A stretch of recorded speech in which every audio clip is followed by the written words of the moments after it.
All right, let me walk you through what's happening in Cleveland right now, because this quarterback situation, it's wild.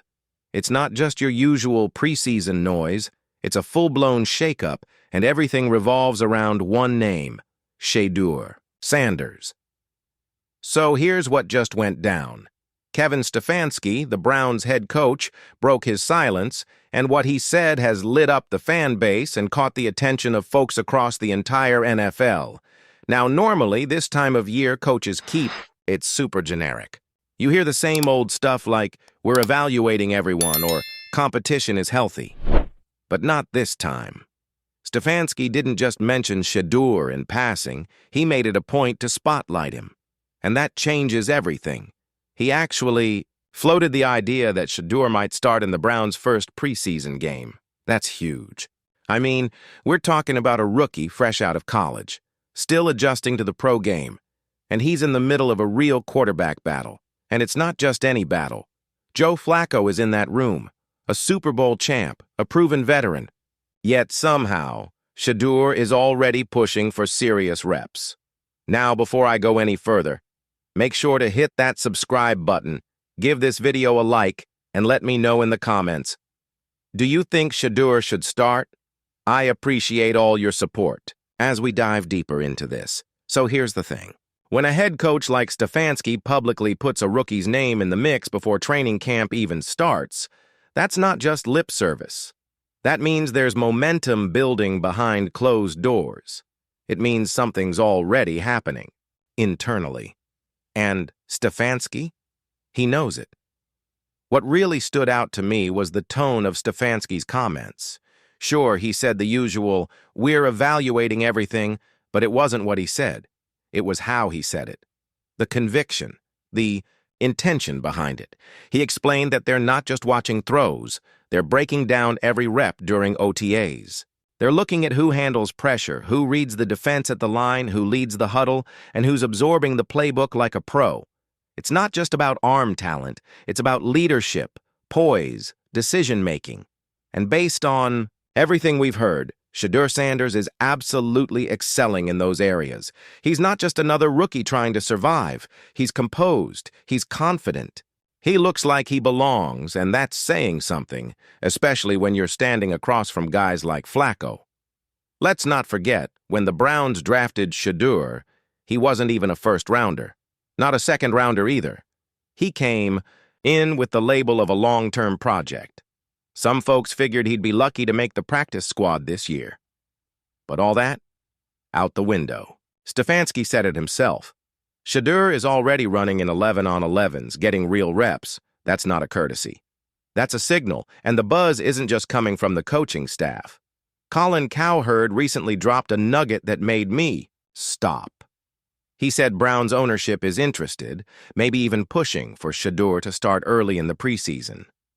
Ownership. That's a whole different level. That tells you they see more than just football potential. They see brand value. They see box office appeal. The Sanders name is marketable. He's got the charisma, the social media presence.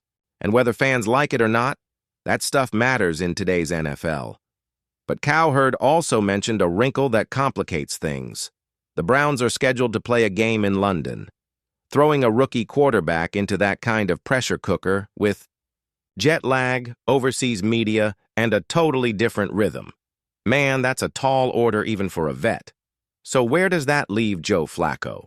Well, right now he's the steady hand. He knows the system. He's the safe choice. But he also knows he's not here to babysit. In his own words, I'm not here to mentor. I'm here to compete. And if he slips up early in the season, that door to the starting job flies wide open for Shedeur. Cowherd even laid out a potential timeline. If Flacco drops a key early game, we might see Shedeur as soon as October 12th. If not, November 9th after the bye week against the Jets could be the moment. And honestly, that tracks.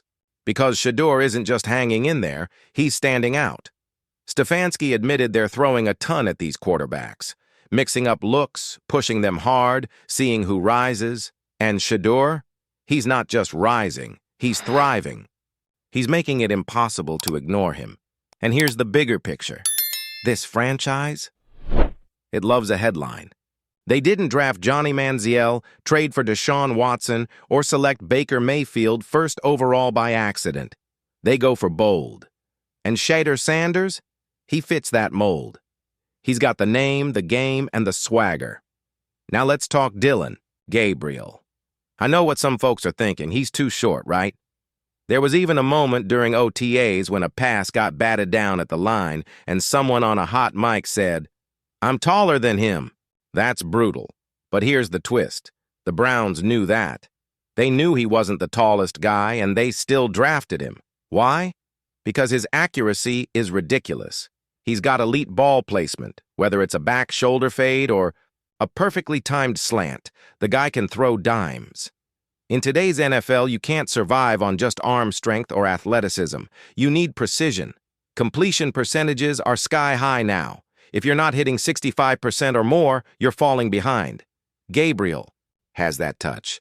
And if Stefanski can build a system around his strengths, kind of like Sean Payton did for Drew Brees, or even how he simplified things for Bo Nix last year, Gabriel could quietly become the most efficient guy in the room.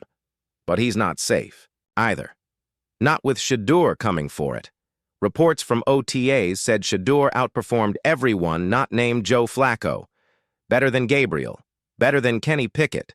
And speaking of Pickett, it's not looking good. ESPN ranked the Browns' QBs after OTAs. Flacco was number 1, Shedeur number 2, Gabriel 3, and Pickett dead last. There's serious chatter that Pickett might not even sniff the field this season. So here's where things stand. Flacco is the present. He's most likely your Week 1 starter, but the leash is short. If he stumbles, the Browns could pivot fast, and then it becomes a question of who Stefanski trusts. Is it Gabriel, the guy he likely preferred, safe, smart, reliable? Or does the front office and ownership step in, pushing for the flashy high-upside pick in Shedeur? That internal tug-of-war could get real ugly if the season doesn't start strong. And let's be honest, this is Cleveland. When things go wrong here, they don't just go wrong, they implode. So to wrap this up, we've got Dylan Gabriel. Short, accurate, and playing catch-up. Shedeur Sanders. Big name, big game, and possibly waiting in the wings for his moment. And Joe Flacco, the vet holding the fort. For now. Now let's just say it like it is. If Shedeur Sanders gets the starting job and ends up flopping, that's not just a rookie learning curve situation. That's a direct blow to Andrew Berry and Jimmy Haslam. And the reason that matters is because, according to everything I've heard from insiders, those two were the ones pounding the table for Sanders in the draft room. They saw the upside, they saw the raw talent, and they made the call. Now don't get me wrong, betting on upside isn't inherently bad. Sometimes it's how you win big. But in Cleveland, when the politics of football start getting involved, when decisions get influenced more by owners and headlines than by hard-earned reps on the field, we've seen what happens. Chaos, uncertainty, quarterback controversy, and worse, wasted seasons. We've been here before, and you know exactly what I mean. But this time, there's a twist. There's a layer we haven't really explored enough. And it's the locker room. Because this isn't some rebuilding team anymore. This is a locker room full of vets, guys like Amari Cooper, Myles Garrett, Joel Bitonio, players who have been through it, who have suffered, battled, and clawed their way back into contention. These dudes aren't looking for a developmental year. They're not here to babysit rookies or lose games for long-term potential. They want a shot at a Super Bowl. Right now. And look, that's where things get tricky. Because if Flacco's the starter and the team is winning ugly, let's say we're grinding out 2017 games, leaning heavy on the run, letting the defense eat, Kevin Stefanski might not want to rock the boat. He might say, "Hey, it's not flashy, but we're winning." And the vets in the locker room, they'll probably be cool with that. Winning cures everything. But if the front office starts whispering in his ear, "Hey, we need to get Shedeur on the field. We need to see what he's got," Stefanski's going to be stuck in the middle, And if he makes the wrong call, that could be his job. Plain and simple. And here's the thing that a lot of people outside Cleveland don't get. This isn't just about who can throw the prettiest spiral. This is about identity. What kind of team are we going to be in 2025 and beyond? Are we going all in on grit and grind, veteran leadership, squeezing every ounce out of this current core? Or are we turning the page and going young, handing the offense over to a 21-year-old with all the tools but none of the NFL scars yet? That choice matters. Because once you go down that development path, once you say we're building for the future, you can't suddenly pivot back mid-season and pretend it's about winning now. You send a message to your players, to your fans, to your opponents, and that message has consequences. And let's talk about Browns fans for a second. You guys are no fools. You've been through more quarterback drama than probably any fan base in the league. You've watched top picks crash and burn, veterans flame out, and the coaching carousel spin like a merry-go-round from hell. So when you see what's happening now, this QB room, this tension, this uncertainty, you know it's real. You can feel it. And maybe what's most frustrating is that for once, we might actually have two young quarterbacks with real talent. Not hype, not hope, talent. Gabriel's looked sharp. His timing, his footwork, his ability to run Stefanski's system with precision. It's been impressive. He's not flashy, but he gets the job done.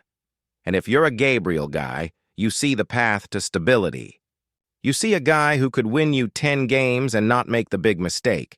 But if you're in Shedeur's corner, and I know a lot of you are, it's a whole different vibe. This dude has juice. He's got that energy, that it factor you just can't teach. He makes plays off script. He brings swagger to the huddle. And when he's on, he looks like a future star. The kind of guy who could ignite a city and make Cleveland football fun again. So what's the holdup? Well, there's still the matter of experience. There's still that question. Is he ready to lead an NFL team against the Ravens, the Bengals, the Chiefs? Is he ready to take those hits, face that pressure, read defenses that are built to rattle young quarterbacks? And while we're being honest, let's just call it Kenny Pickett's not in this race. He's not making noise in camp. He's not climbing. He's just there. Maybe he's a safety net. Maybe he's a camp arm. But he's not pushing anyone.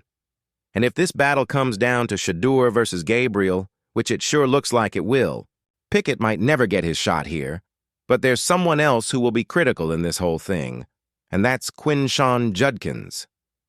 This rookie running back could be the unsung hero of the offense. ESPN projects him at 922 rushing yards, and that's not nothing. Only 13 backs hit that number last season. If Judkins delivers even close to that in year one, he's keeping defenses honest and taking a ton of pressure off whoever's under center. And now, here's the real reason I'm fired up. Because I think the Browns are standing at a crossroads. The AFC North is up for grabs in a way it hasn't been in years. Lamar's got question marks. Pittsburgh's shaky. Cincinnati, still dangerous, but vulnerable. And if we play our cards right, this could be the moment. This could be the beginning of something.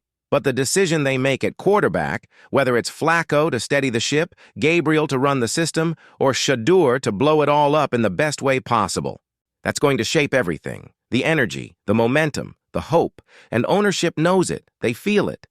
That's why I don't think they're going to be patient with Shedeur. I think they see it too. They didn't draft this kid to sit quietly.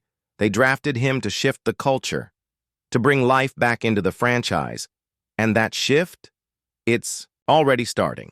You can see it in how the fans talk. You can hear it in camp updates.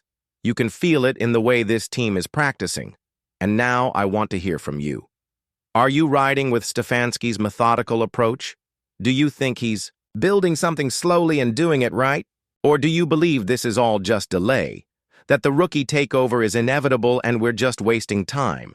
Is Shedeur really ready to lead this team now? Or do we need to protect him a little longer? Build him up the right way? Drop a comment. Let me know what you're thinking, because I know the dog pound always has something to say. And hey, if you're still watching, I appreciate you. Hit that like button, smash subscribe, and share this with another Browns fan who needs to hear the real talk, because this isn't just an off-season story. This is the moment where everything could change. I'll catch you in the next one.